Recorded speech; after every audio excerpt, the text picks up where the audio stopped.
Hello. Today's video is brought to you by the Minnetonka Coalition for Equitable Education, or the M.C.E.E. This video, we will discuss how racism and interlocking systems of oppression function in a school district. We will be examining how different levels of an educational system play a crucial role in either disrupting or perpetuating a culture of racism. So let's begin with the first question. What is systematic racism? Systematic racism occurs when a single institution contains multiple levels of discriminatory practices and policies, limiting the opportunities for marginalized racial groups. Systematic racism is a term not to be confused with systemic racism. Systemic is commonly used in the news because it refers to systematic racism which exists across multiple institutions like education, housing, banking, etc. We'll be using the term systematic in this video because we are just examining a single institution of a traditional public school. In terms of what racism means from a sociological perspective, we will discuss that in another video. In this video, we acknowledge race as a social construct and not a biological difference between people. Let's get back to systematic racism. We will examine systematic racism through a systems theory lens. Lens like an eyeglass? Nope. The system theory lens acknowledges people and organizations are the product of their environment at multiple levels, including the microsystem, mesosystem, exosystem, and the macrosystem. These levels exist as concentric circles with our individual, the student, at the center. Concentric means the circles are inside one another.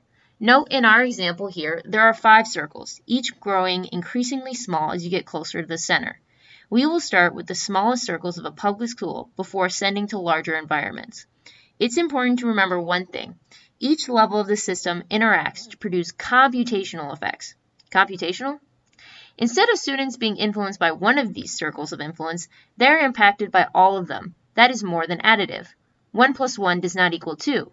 In this case, 1 plus 1 equals 7, or 8. Let's begin with our friendly student and the microsystem which surrounds them. Curriculum. Curriculum represents the text or materials reviewed and the topics discussed in every class every day. As a daily experience, it represents the microenvironment.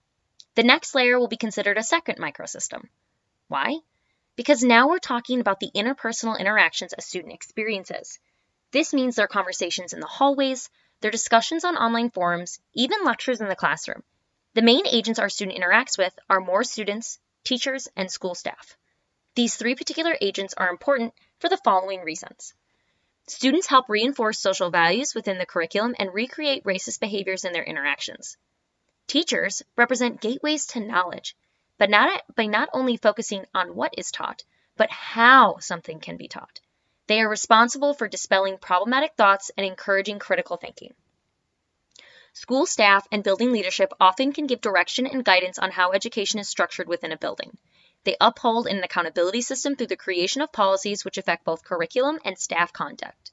If an administrator does not appropriately address a racist bias incident, then they send the message that conduct is okay.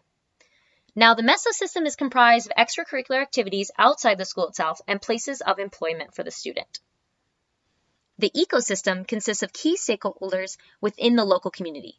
These include entities like parent-teacher organizations, teachers' unions, the school board, and district leadership. The key stakeholders are every single member of the community who has something to gain or lose in the education system. In most communities, certain stakeholders are viewed as more important. For instance, parents hold a lot of power compared to teachers because they have 2 resources, money and voting power in the municipal government. Yes, teachers may have both these resources. However, teachers are required to listen to their supervisor, a principal, and may be subjected to disciplinary action if they disagree with a policy. This is how they are disempowered. The final layer is the macrosystem. The macrosystem is denoted as entities that exist in the larger Minnetonka city but are not necessarily affiliated with the Minnetonka School District. For instance, the city council, places of worship, businesses, nonprofits, and etc. These entities influence the cultural norms of the school district. Now, you may ask, how can the system be racist at every level?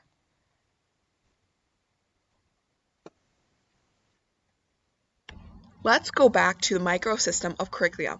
What do students learn and where are the silent voices? Let's talk about English classes.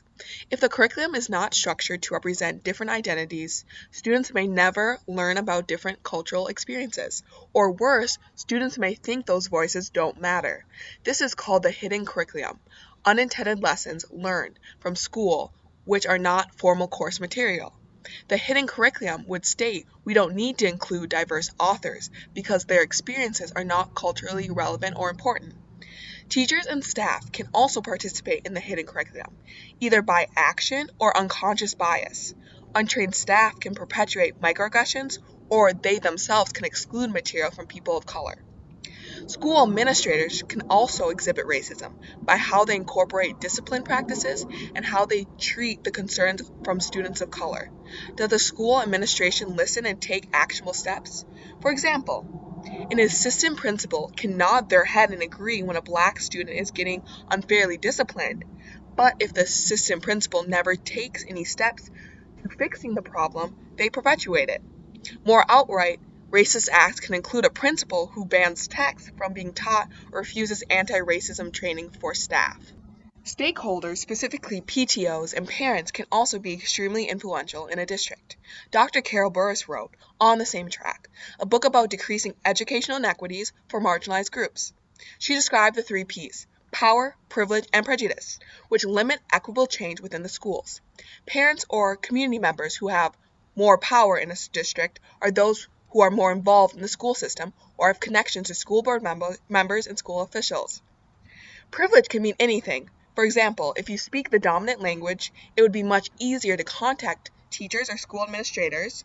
Another example is the ability to take off work to attend parent-teacher conferences, whether they are during the day or at night. If you can't take the time off of work to meet with educators, you lack a voice. The last P represents prejudice. If community members have bias against certain marginalized groups, they won't put an effort into hearing or promoting those voices. The final layer is the surrounding community. If a community does not value anti-racist work, then all the layers underneath will not work towards equitable change. We have examined the systematic racism which can exist within public schools.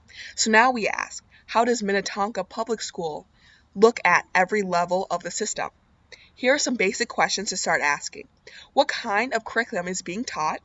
Are teachers allowed to teach diverse texts? Do principals and assistant principals generally listen to equity concerns? Do they overly punish marginalized racial groups?